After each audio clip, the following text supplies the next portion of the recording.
ডাঙৰ খবৰ নৱেম্বৰ মাহত ঘোষণা হ'ব তৃতীয় বৰ্গৰ চাকৰিৰ ফলাফল যিসকলে চৰকাৰী চাকৰিৰ বাবে অৱতীৰ্ণ হৈছিল তেওঁলোকৰ বাবে এটা ডাঙৰ খবৰ মুখ্যমন্ত্ৰী আনিছে যে আপোনালোকে ফলাফল নৱেম্বৰ মাহত লাভ কৰিব আৰু এই ফলাফলৰ পিছতে তৃতীয় বৰ্গৰ বাবে স্কিল পৰীক্ষা অনুষ্ঠিত হ'ব আনহাতে চতুৰ্থ বৰ্গৰ বাবে 5 নম্বৰৰ মৌখিক পৰীক্ষা অনুষ্ঠিত হ'ব যিসকলে লিখিত পৰীক্ষাত উত্তীৰ্ণ হৈছে তেওঁলোকৰ বাবে 5 নম্বৰৰ মৌখিক পৰীক্ষা থাকিব কিন্তু লিখিত পৰীক্ষাৰ ফলাফলে এই প্ৰাৰ্থীসকলৰ ভাগ্য নিৰ্ণয় কৰিব আপোনাৰ যদি ৰিটেন টেষ্টত ভাল নম্বৰ আহিছে তেতিয়া হলে আপোনাৰ সম্ভাৱনা অধিক আছে এটা পদৰ বিপৰীতে দুজনকৈ প্ৰাৰ্থীক মৌখিক পৰীক্ষাৰ বাবে মতা হৈছে মুখ্যমন্ত্ৰী ডক্টৰ হিমন্ত বিশ্ব শৰ্মাই প্ৰাৰ্থীসকলৰ বাবে এই কথা বৰ্ণনা কৰি দিছে অতিকৈ গুৰুত্বপূৰ্ণ কথা আৰু কোৱা হৈছে যে ফলাফল পোৱা পৰীক্ষাৰ্থীসকলৰ 50% চাকৰি পাবলৈ সক্ষম হ'ব মুখ্যমন্ত্ৰী ডক্টৰ হিমন্ত বিশ্ব শৰ্মাৰ তৰফৰ পৰা এই কথা এই মুহূৰ্তত ঘোষণা কৰা হৈছে এটা ডাঙৰ খবৰ কালি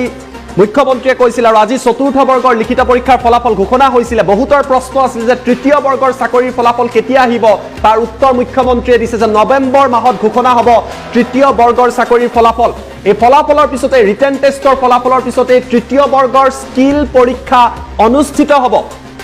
আনহাতে চতুৰ্থ বৰ্গৰ যিসকলে ৰিটেন টেষ্টত ইতিমধ্যে উত্তীৰ্ণ হৈছে তেওঁলোকৰ বাবে 5 নম্বৰৰ মৌখিক পৰীক্ষা অনুষ্ঠিত হ'ব অৱশ্যে এই মৌখিক পৰীক্ষাতকৈও লিখিত পৰীক্ষাৰ ফলাফলেহে প্ৰাৰ্থীসকলৰ ভাগ্য নিৰ্ণয় কৰিব লিখিত পৰীক্ষাত যোনে ভাল ফলাফল দেখুৱাইছে তেওঁলোকে চাকৰি পোৱাৰ সম্ভাৱনা অধিক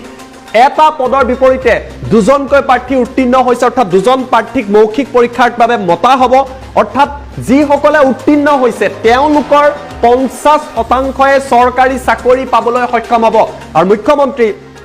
ডক্টৰ হিমন্ত বিশ্ব শৰ্মাই নিজে এই কথা এই মুহূৰ্তত ঘোষণা কৰিছে ৰাজ্যত যিসকল লাখ লাখ পৰীক্ষাৰ্থী অৱতীৰ্ণ হৈছিল 3rd গ্ৰেডৰ পোষ্টৰ বাবে 4th গ্ৰেডৰ পোষ্টৰ বাবে তেওঁলোকৰ বাবে এটা ডাঙৰ খবৰ আছে যে নৱেম্বৰ মাহত তৃতীয় বৰ্গৰ ফলাফল আহিব তাৰ পিছত আপুনি লিখিত পৰীক্ষাত উত্তীৰ্ণ হলে স্কিল পৰীক্ষাত আপুনি অৱতীৰ্ণ হ'ব লাগিব স্কিল পৰীক্ষাত উত্তীৰ্ণ হলে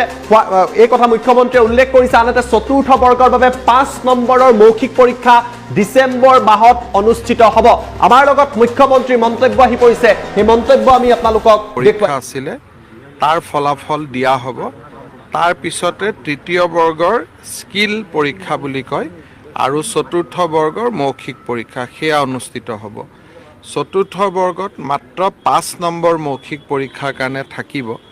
আৰু বাকি মুখ্যতঃ লিখিত পৰীক্ষাৰ ফলাফলে তেওঁলোকৰ ভাগ্য নিৰূপণ কৰিব মৌখিকত মাত্ৰ 5 নম্বৰ থাকিব এটা পদবীৰ বিপৰীতে দুজনক মৌখিক পৰীক্ষালৈ মতা হৈছে গতিকে আজি যি ৰিজাল্ট দিছে তাৰ 50% বা 50% যুৱক যুৱতীয়ে